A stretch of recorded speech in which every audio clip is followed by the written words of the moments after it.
How did our anniversary trip end with a front desk worker handing me divorce papers in a bright hotel lobby? Why did my husband look calm while I shook, like he had been waiting for this moment? What did he collect in silence while I told everyone he was the problem? My name is Lavinia Whateley, but everyone called me Liv because it sounded easy and bright. I worked as a marketing coordinator at a travel brand. I liked that job title because it made me look important. It made people listen. At least I told myself it did. Ethan was my husband. He was 36. He worked for the city as a building inspector. He liked calm mornings and simple plans. He liked to pack snacks for the kids and check the weather twice. I used to say that was stable. Later, I said it was boring.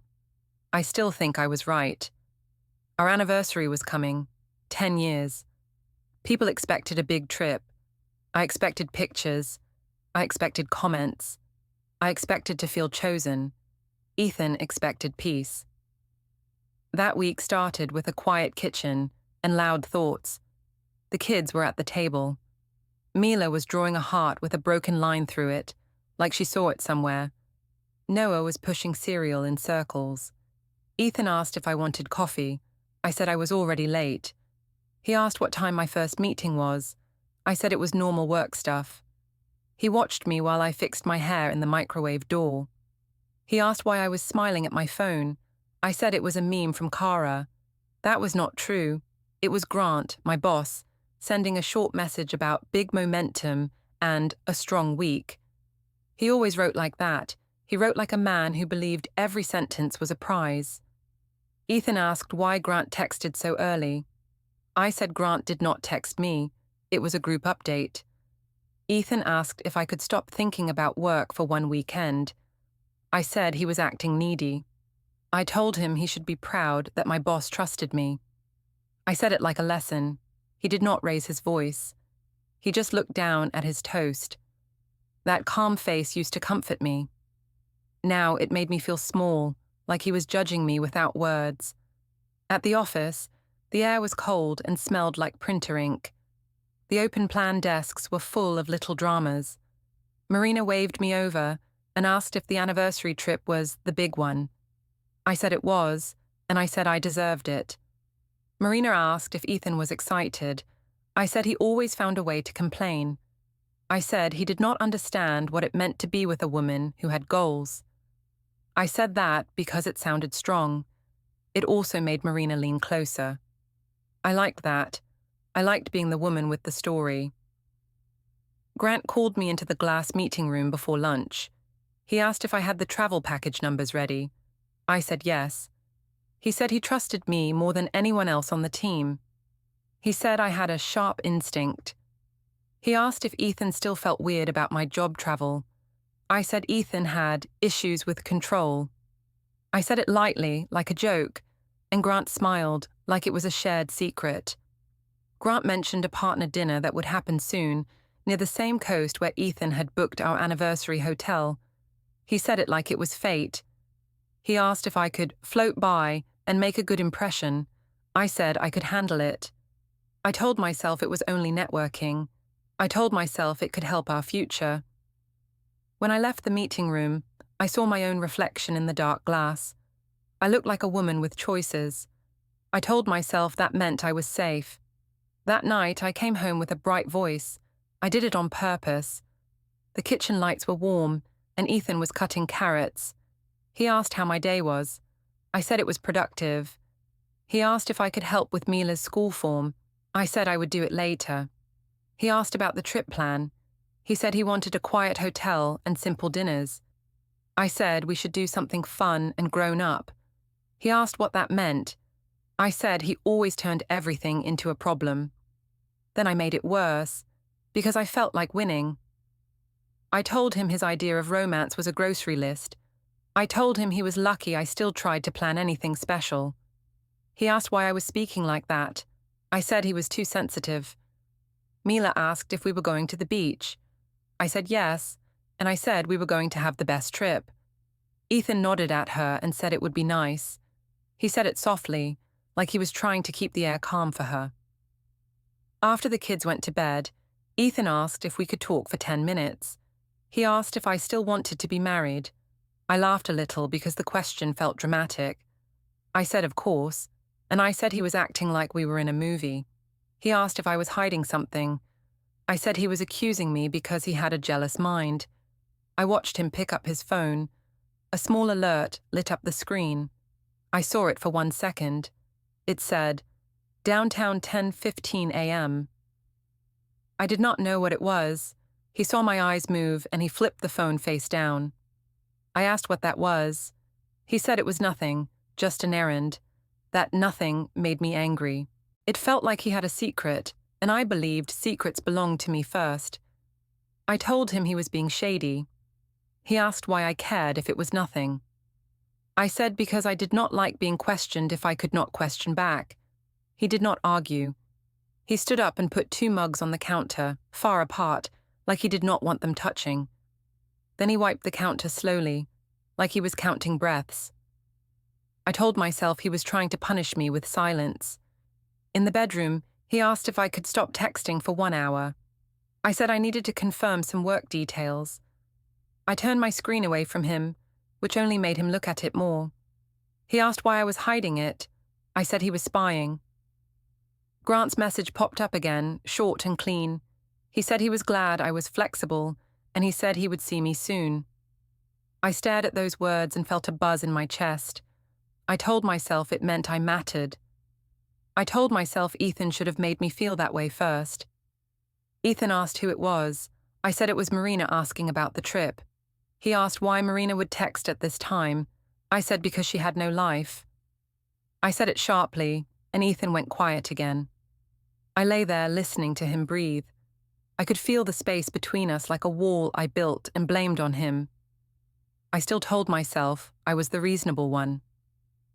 Then my phone vibrated once more.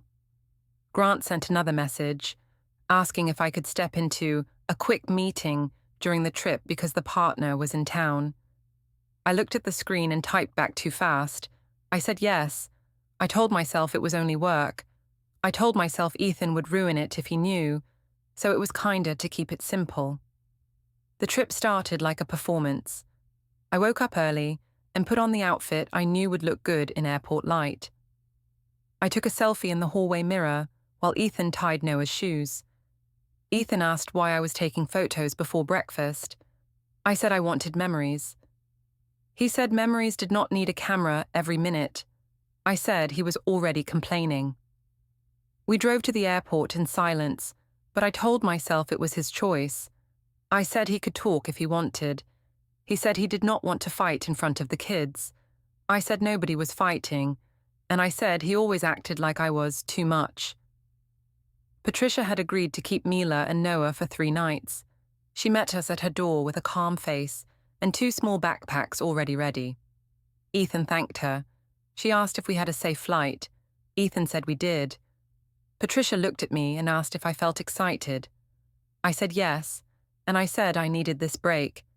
I made sure my voice sounded tired and brave, like I had been carrying everything. On the ride to the airport, Ethan asked if Grant would contact me during the trip. I said of course, because I was important at work. Ethan asked if I could set a boundary for 1 weekend. I said my job did not pause because of a date. He said it was our anniversary, not a work retreat. I said he was being dramatic again. At the gate, I kept checking my phone. Ethan asked if I could put it away for 10 minutes. I said I was confirming our hotel check-in time. He asked if I was sure it was the hotel. I said yes. I did not mention the message from Grant that came in right after. Grant asked if our resort had a lobby bar and if the staff still did partner comps. He wrote like it was a joke, but it also felt like he already knew the place. Ethan watched my face change while I read it. He asked what was wrong. I said nothing. He asked who was texting. I said Kara, asking about the weather. He asked why Kara would ask me about weather when she had apps. I said because she liked to talk to me. Ethan did not answer. He just looked out at the runway. On the plane, Ethan tried to hold my hand. I let him for a minute, then I pulled away to stretch. He asked if I was mad. I said no, I was just tired. He asked if we could make this trip simple. I said yes, but I said it like he was asking for too much. When we landed, the air smelled like salt and sunscreen. People wore vacation smiles. I felt my mood lift because strangers could see me and imagine my life. Ethan stood behind me at the baggage belt and asked if I wanted water. I said yes. He brought it back and asked if I could promise not to work tonight. I said I could try, which was not a promise, but I said it like it was kind. Outside, we waited for the rideshare. Ethan asked why the driver's name on my screen matched a message I got earlier. I said the app was slow. He asked again, slower, if I had been sharing our travel details with anyone. I said he was acting like a guard. I said it was weird. I said normal couples did not question every small thing. He went quiet after that. Quiet felt like an attack to me. I wanted him to either agree with me or fight so I could win. I did not want him to think. The resort was bright and clean. The lobby had high windows and white chairs that looked like they belonged in a magazine. I walked in first because I wanted the staff to see me before they saw him. It sounds silly, but I liked being the main person. Ethan followed with our bags. The front desk worker smiled and asked for my ID. I gave it and said our anniversary with a small laugh. I wanted special treatment. I wanted a happy anniversary from a stranger. The worker asked if we were here for the partnership week. I froze for half a second. Ethan noticed. He asked what partnership week meant. I laughed and said the resort always had business groups. I said it was normal. The worker said a name I recognized. It was one of our company partners. He said the partner had sent a note about a guest connection. He said it like it was casual. Ethan's face changed. He asked if the partner knew we were coming. I said it was possible because my company worked with them. I said it like it was no big deal. Ethan asked if I told Grant our hotel name. I said no. Then I added that it would not matter if I did, because nothing was wrong with it. I talked fast so the staff would not hear the real question in his voice. In the elevator, Ethan asked why I looked nervous at the desk. I said I was not nervous. I said I was annoyed because he was making a sweet moment sour. He asked if I wanted to switch hotels. I said no, because that would look stupid and cost money. And I said he should stop acting like the world was out to get him. Our room had a balcony facing the water. Ethan opened the curtains like he was trying to breathe. He asked if we could sit down and plan dinner. I said yes, and I said we should take photos first. He asked why. I said because our families would want to see us happy. I made him stand at the balcony rail while I took pictures. I told him to smile. He asked why it felt like a photo shoot. I said he was overthinking. I posted one picture right away with a simple caption about love and 10 years. I watched the likes come in. It made me feel steady. Ethan asked if I could keep some things private. I said he always said that when he wanted to hide his mood. He said he did not want strangers in our marriage. I said I did not want a marriage that looked sad. At dinner in the hotel restaurant, Ethan tried to talk about Mila and Noah. He asked if we should call them before bedtime. I said later. He asked why. I said because I wanted one night that was about me. He looked at me for a long moment and asked if I heard myself. I said he was judging me again. My phone buzzed under the table. Grant sent a short message saying he was nearby and asking if I could say hello for 10 minutes. Ethan saw the screen light. He asked who it was. I said it was a work group chat. He asked why I was hiding it below the table. I said I was not hiding anything, and I said he was acting paranoid. He put his napkin down slowly and asked if Grant was coming to this resort. I said maybe, because partners traveled all the time. Ethan asked if that meant our anniversary was now a work event. I said he was twisting it. I said a confident woman did not panic when her boss existed in the same city. Back in the room, Ethan opened his laptop. He said he wanted to check our return flight and confirm the car pickup. I stood behind him and watched the screen. For a moment, I saw a blank spreadsheet grid with no title, just columns and rows. Then he clicked away fast, like he did not want me to see. I asked what that was. He said it was nothing, just a list. I asked what kind of list. He said it was boring stuff. That bothered me more than it should. I told myself he was hiding something to punish me. I told myself I deserved honesty from him, even if I gave him very little. Then Grant's message came again. He asked if I could step downstairs for a quick drink to support the relationship. I stared at the words and felt my chest warm. Ethan asked what I was thinking. I said I was thinking about how he never supported my career the way other men did. He asked if I was going to meet Grant tonight. I said I was going to network for our future, and I said he should not stand in my way. He asked if I could at least tell him where I would be. I said I would be in the lobby. I said it like it was a compromise, but it was not. I went downstairs like it was my right. The lobby smelled like citrus cleaner and expensive perfume. People walked past with beach bags and conference lanyards. I liked that mix because it made me feel important. Ethan followed a few steps behind with a slow face. He asked if we could sit somewhere quiet. I said quiet was what couples did when they had nothing to say. I said we needed energy. He said he did not want drama. I said nobody was making drama except him. The lobby bar had soft lights and high stools. Grant was already there, leaning on the counter like he owned the building. He looked up and smiled at me fast. He nodded at Ethan too, like Ethan was a coworker, not my husband. Grant asked if we were enjoying the resort. I said yes, and I said the view was perfect. Ethan said hello in a flat voice. Grant asked how long we had been married. I said 10 years, and I said it like a badge. Grant said that was rare and impressive. I felt proud, like I had won a prize, even though I was standing on shaky ground. Ethan asked why Grant was here on the same weekend. Grant said it was a partner dinner, and he had meetings. He said it with a smooth face. Ethan asked if the dinner was tonight. Grant said it was later, and that he only wanted to say hello. Ethan looked at me and asked if I knew this would happen. I said no, and I said it was not a crime for my boss to exist. Grant suggested a rooftop bar for fresh air. He said it was a good place to talk business in a relaxed way. I said that sounded fun. Ethan asked if we could just go back to the room. I said he was trying to control the night again. On the elevator up, Ethan asked why I was pushing so hard. I said because he always wanted me small. He asked if that was true, or if I was angry at something else. I said he was twisting my words. I said he loved to play therapist when he had no answers.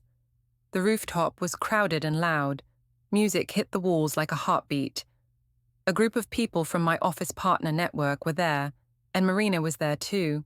She waved with both hands and ran over like the night was made for her. Marina asked if this was the anniversary trip. I said yes, and I said we were celebrating. Ethan stood beside me, and Marina looked him up and down like she was rating him. She asked if he was having fun. Ethan said he was fine. Marina laughed and said he looked like a man at a work event. I laughed too, because it made me feel like I belonged with the loud people. I introduced Ethan like he was a side detail. I told the group he was very traditional. I said it with a smile that meant, he is the problem, not me. Someone asked what that meant. I said he got nervous when I had friends and work travel. I said he didn't get modern marriage. People nodded like I had said something wise. Ethan asked me quietly if I could stop talking about our private life. I said I was not talking about private life. I was talking about facts. He asked what facts. I said he was sensitive, and that was a fact. Grant stood close enough that I could smell his cologne over the ocean air. He asked if I wanted a drink. I said yes. Ethan asked if we could have water instead. I said he was not my parent. Grant ordered for me without asking again, like he knew what I wanted. It made me feel seen. Ethan asked if we could leave after one drink. I said we just got here. He asked if this was our anniversary or a work party. I said it was both, because my life was not divided into boxes like his life. I started telling stories that made Ethan look dull. I said he planned dates like he planned grocery shopping. I said he loved rules more than romance. People laughed and I laughed too. I told myself it was harmless. I told myself he needed to loosen up.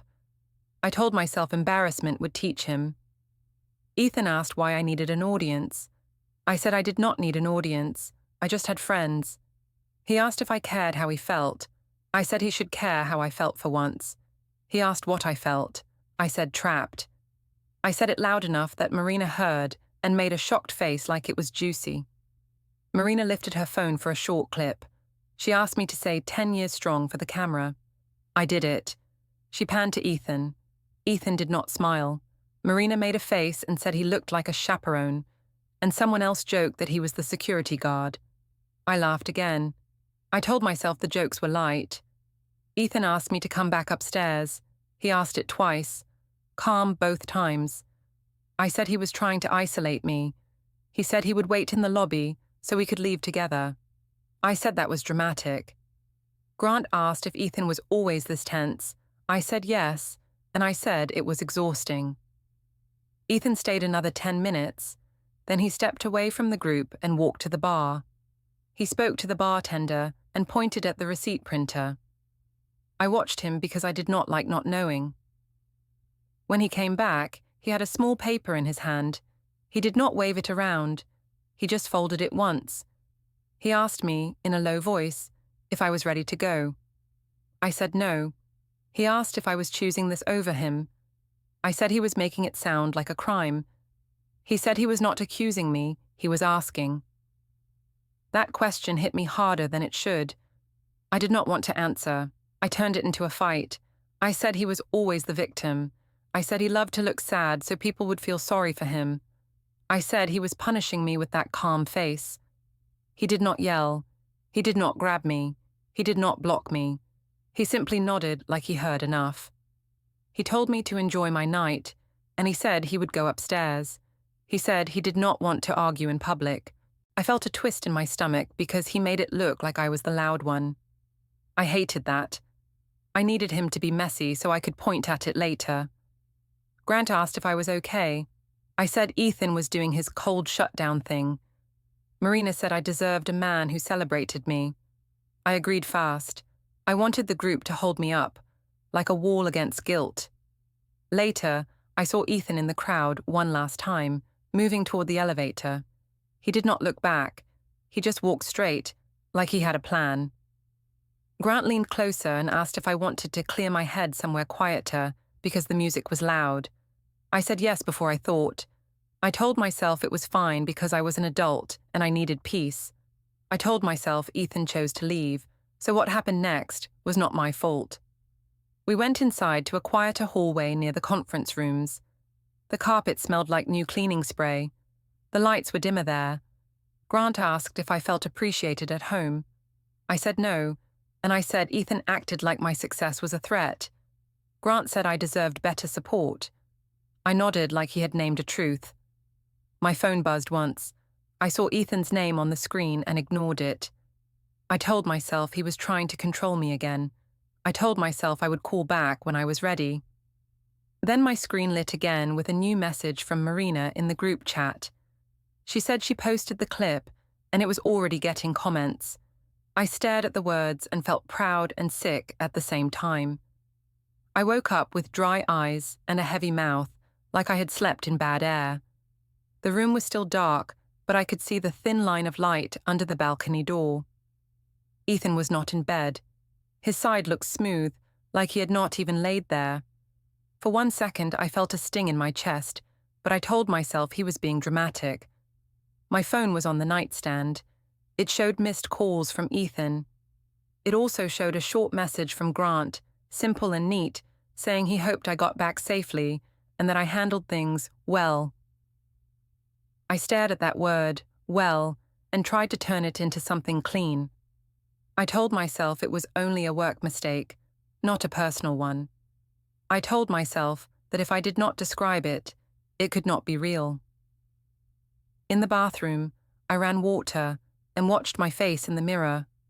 I looked like a woman who had been chased by her own choices. I brushed my teeth too hard. I told myself Ethan pushed me to this because he never made me feel wanted. I still think I was right.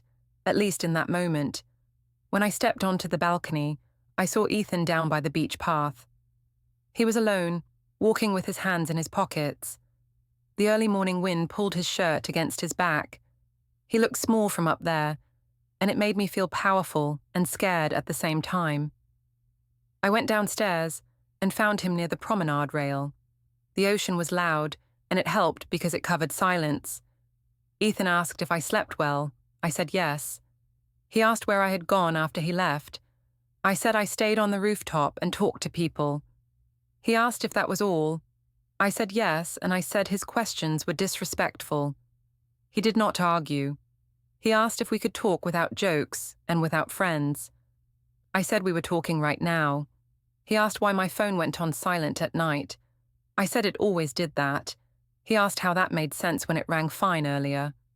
I said he was counting my phone like a prison guard. He looked at the water and asked if I cared that he felt humiliated.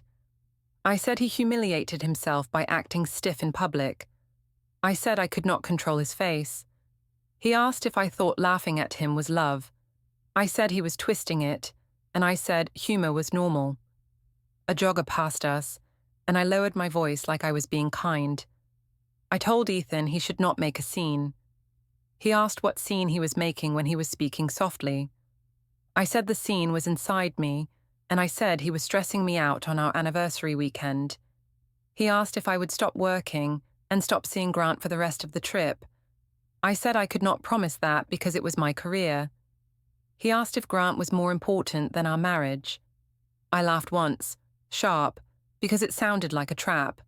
I said it was not about Grant. It was about respect for my job. Ethan asked if that was the truth. I said yes, and I held his eyes like I was brave. We walked back to the hotel. In the lobby, he slowed near the front desk and asked the clerk for a copy of our charges for his records. He did not look at me when he said it. The clerk printed something and handed it over. Ethan folded it and put it in his wallet. I watched his hands and felt heat rise in my throat. In the elevator, I asked why he needed records. He said he liked to keep things organized. I said he was acting weird.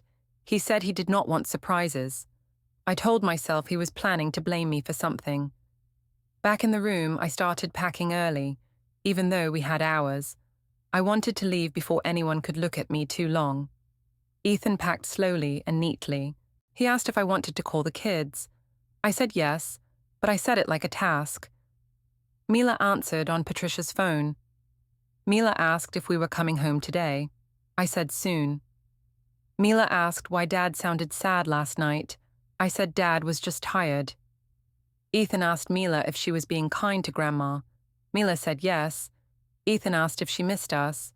Mila said she missed me, but she wanted Dad to smile again. My chest tightened, and I made my voice light. I told Mila we would be fine. Ethan did not add anything after that. At checkout, the front desk asked if we enjoyed our stay. I said yes. Ethan said thank you. The clerk asked if we attended the partner event. I smiled too hard and said no. Ethan looked at the clerk and asked what partner event. The clerk said it was a small dinner in the conference wing. I cut in fast and said we were busy with anniversary plans. Ethan nodded once, slow, like he was storing that word, conference wing, in a box. On the ride to the airport, my phone buzzed with an email from Grant. The subject line said, "Expense summary, updated." I felt my stomach drop. Ethan glanced at my screen and asked what that was. I said it was boring work paperwork. He asked why it came on a weekend. I said partners never slept. He did not answer, but he shifted in his seat like he was making space from me. At the airport, Ethan bought snacks and put them in his bag like he always did. He asked if I wanted anything. I said no. He asked if we could sit away from crowds. I said sure, like I was giving him peace. In that quiet corner, he asked one more time if I had been honest on this trip.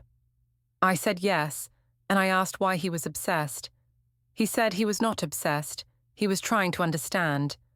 I said he did not need to understand everything, and I said trust meant letting go. On the flight home, he did not hold my hand. He looked out the window and wrote something on his phone, tapping steady. I tried to peek once, but he angled the screen away. That made me angry because I believed privacy was only for me. When we got back, the parking garage at home smelled like oil and cold air. Ethan's car was already backed in, pointed toward the exit. He carried the bags inside without a word. In the garage, I heard a low hum for a moment, like a shredder starting and stopping. I asked what that was. He said it was nothing, just the old machine in the corner. He said it like he did not care if I believed him. Inside, the house felt different. The kitchen counter was too clean. The mugs were on opposite sides again. Ethan took a shower. I stood in the hall and opened Grant's email. It listed times and lines I did not want to read. I told myself it was a normal correction. I told myself nobody could prove anything from numbers. Then my phone rang. It was Kara. She asked how the trip went and if Ethan behaved. I heard Diane in the background laughing. I told Kara it was great, but Ethan was moody as usual. Kara asked why he was moody. I said he could not handle me being valued at work. Kara said he sounded insecure. I agreed fast. After that call, Ethan came out of the bathroom with wet hair and a calm face. He asked if I told Kara about our trip. I said yes, because I needed support. He asked if my support came from turning him into a villain. I said I did not turn him into anything. I just told the truth. He nodded once, like he was done trying to pull truth out of me. He went to the living room and opened his laptop for a moment. I saw a grid again, blank and bright, like a spreadsheet waiting for facts. He clicked away when I walked closer. I told myself he was keeping secrets to punish me. I told myself I would not be afraid. That evening, Patricia dropped off Mila and Noah. She asked if we had a good trip. I said yes. Ethan said thank you for watching the kids. Patricia looked at Ethan's face and then at mine. She asked if everything was okay. I said yes, and I smiled too hard again. Patricia said she could take the kids next weekend too if we needed space. Ethan said he would let her know. I felt like she was taking his side without saying it. Later, Ethan put the kids to bed. Mila asked him if we were still married. He told her adults were working on big feelings and that she was safe. I stood in the hallway and listened, and I hated how careful he sounded. It made me look careless, even if he did not say it. When he came out, he asked if I would join a family dinner on Sunday with both sides. He said it would help keep things normal for the kids. I said yes, but inside I felt a cold fear spread because normal was the last thing I could control. Sunday dinner was supposed to make us look normal. That was the real goal. I told myself it was for the kids, but I knew it was for the adults who watched us like a show. We met at a family restaurant with a long table and bright lights, the kind of place where the servers smiled too much and the chairs felt too close. Ethan arrived early with Mila and Noah. I came 10 minutes later on purpose, like I was busy and important. Kara was already there with my parents. Patricia and Sean came a little after. The kids got crayons and paper. Mila drew a house with 2 doors. Noah kept dropping his spoon to hear it hit the floor. Everyone laughed like it was cute, but I could feel the air under the laughter. It was thin. Diane started talking first. She asked if our trip was relaxing. I said it was needed. She asked if Ethan finally loosened up. I said he tried. I said it with a smile that sounded gentle, but it was a small cut. Kara laughed and asked if Ethan still acted like Liv had to check in. I said he did, and I said it was tiring. Ethan asked if we could keep private things private at dinner. I said I was not sharing anything private, just the truth. Diane said couples should be open with family. Patricia said families also needed boundaries. Sean looked at his menu and stayed quiet. Ethan asked if we could order first. Diane said she was only asking questions. I said Ethan always wanted to control the room. Ethan looked at Mila and asked what she wanted to eat. Mila said she wanted pasta and a happy table. That word hit me. I told Mila it was a happy table and she should not worry. When the server came, Ethan ordered for the kids with simple words. I watched him talk to the server, like he always did, calm and polite. That calm made me feel exposed. If he stayed calm, I looked like the messy one. I did not want that, so I pushed the story again. I told Diane that Ethan had been cold since the trip. Diane asked why. I said he shut down whenever I had a work life. Kara asked if he was jealous of Grant.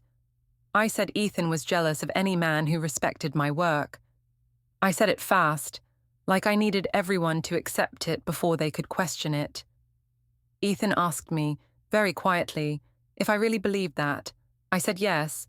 I said he never celebrated me unless it made him look good. Ethan asked when I stopped seeing him as a partner. I said I did not stop. I said he stopped being supportive. Tom cleared his throat and asked if we could talk about something else. Diane ignored him and said, Ethan should be thankful I still tried to keep romance alive. Patricia's face tightened. She asked Diane what romance meant if it came with disrespect. Diane said Patricia always took Ethan's side. Patricia said she took Truth's side.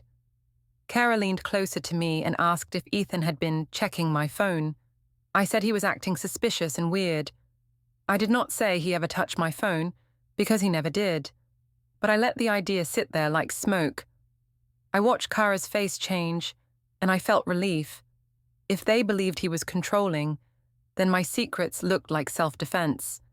Ethan asked Kara not to spread stories. Kara said she was only worried about her sister. Ethan asked if worry meant making him look like a monster. Kara said he was being dramatic. Ethan looked at Sean for a second, like he wanted an anchor. Sean said softly that this was not helpful. Diane rolled her eyes. Mila tugged Ethan's sleeve and asked if we could go to Grandma Patricia's again soon. Ethan said yes, maybe next weekend. Mila asked if Mommy and Daddy would come too. Ethan said adults sometimes needed time to think, but kids were still loved. Mila asked if that meant we were breaking up. Ethan said no one was deciding anything in front of her. I did not like that he sounded careful. It made him look like the safe parent. So I smiled and told Mila everything was fine. I told her Dad was just tired. Ethan did not correct me, and I hated that too, because his silence made my words sound fake. The food came. Plates steamed. I barely tasted mine. I kept watching Ethan's hands. He folded his napkin into a neat square. He wiped a small water spot from the table like it bothered him. He listened more than he spoke, like he was saving energy. Diane asked Ethan why he was being so quiet. Ethan said he did not want to fight. Diane said his silence was passive-aggressive. I jumped in and said it felt like punishment at home. Ethan asked what he was punishing me for. I said he was punishing me for being confident. Ethan looked straight at me and asked if that was what I called it now. I felt heat in my face. I wanted to turn the room back toward him. I said he was humiliating me in front of my family by staring like that. Ethan asked how I had humiliated him in public on the trip. I told him he chose to feel humiliated. I said a strong man would laugh. I said he acted weak. Patricia put her fork down and asked me to stop calling her son weak. Diane said Patricia should not talk like that to her daughter. Patricia said she was not insulting me, she was asking for basic respect. Kara said Patricia was being harsh. Tom asked everyone to lower voices again. Ethan asked Diane and Kara to stop talking about him like he was not in the room. Diane said he should earn better talk by being a better husband. That sentence made my chest feel lighter, like I had help. I watched Ethan take a slow breath. Then he reached for his phone, not in a dramatic way, just like he was checking time. The screen lit for a second. I saw a thread name that said, Follow Up. I also saw a contact saved as an emoji. He turned the phone face down again. That small motion made my stomach twist. I told myself it was nothing. I told myself I was not afraid. After dinner, everyone stood outside the restaurant under the bright sign. The kids ran in small circles. Diane hugged me and said I should not let Ethan bully me. Kara told me to stay strong and not apologize for having a life. Patricia hugged the kids and told Ethan to call her if he needed anything. Ethan said thank you. On the drive home, Ethan did not speak. I tried to start a fight to break the silence. I said he embarrassed me at dinner by acting like a saint. Ethan asked if I wanted him to yell so I could feel right. I said he was twisting again. He asked if I heard myself. I said he was trying to make me sound crazy. At home, the kids went upstairs. I stood on the stairwell landing with my arms crossed. Ethan stepped into the kitchen and opened a drawer. I heard a small click like a lock. He closed it again. He washed his hands like he needed to reset. I asked if he was going to keep freezing me out. He asked what I wanted, a fake smile or an honest boundary. I said I wanted my husband back, and I said it like he had stolen himself from me. He looked tired, but his voice stayed steady. He asked if I would stop lying and stop pulling the family into our marriage. I said I was not lying. I said he was making stories because he had no proof. Ethan nodded once, slow, like he had reached a final step inside himself. He said he would not keep doing circles with me. He said he would not argue in front of the kids, and he would not beg for respect. Then he said he would handle it properly. My phone alarm woke me, not his. His side of the bed was cold again. I walked to the kitchen and saw the counter empty, like he had cleared the day already. A new key was on his ring. I asked where he was. He texted that he was handling errands, and he would be back for the kids' pickup. I went to work anyway because I needed walls around me. At my desk, my hands shook when I opened Grant's updated expense email again. I told myself numbers were not a story. I told myself Ethan could not prove feelings. I sent Grant a short message, asking if everything was fine. He replied that I should stay calm and keep it professional. That word felt like a warning. Around lunch, I saw Ethan's name pop up on my screen. He asked if I could meet him downtown because he needed to talk in a neutral place. I said he was being dramatic. He said it was the only way to keep it clean. Clean made me nervous. I went to the office tower lobby near the public service counters. People walked through with badges and coffee. Security stood by the doors. I chose that place because I thought Ethan would not dare embarrass me there. I thought I could control him with witnesses. Ethan arrived on time. He looked calm. He was dressed like a man going to work, not like a man coming to fight. He asked if I was ready to listen. I said I was ready to be respected. He said respect needed facts, not noise. I told him he was ruining our family. I said he was trying to punish me. I said he had been cold for weeks and I had felt alone. He said he did not break laws and he did not beg. He said he planned for the kids and for safety. I asked what that meant. He said I would see. A woman in simple clothes walked up with a folder. She asked my full name. I said yes. She asked me to confirm my address. Ethan did not answer for me. I answered because people were watching, and I did not want to look confused. The woman handed me papers and said I had been served. My throat closed. I looked down and saw the words, petition for divorce. I flipped pages too fast. I saw temporary orders about money limits, a schedule for the kids, and rules about the home so there would be no chaos. I saw a line that said, I could not remove the children from school routines without written agreement. I laughed once, sharp, and asked if he was proud. He said he was not proud, he was done. I said he was making me the villain. He said I did that myself in public. Cara walked in then, breathless, because I had texted her earlier. She stopped when she saw the papers in my hands. She asked what happened. I said Ethan did this to hurt me. Ethan said he did it to protect the kids and the truth.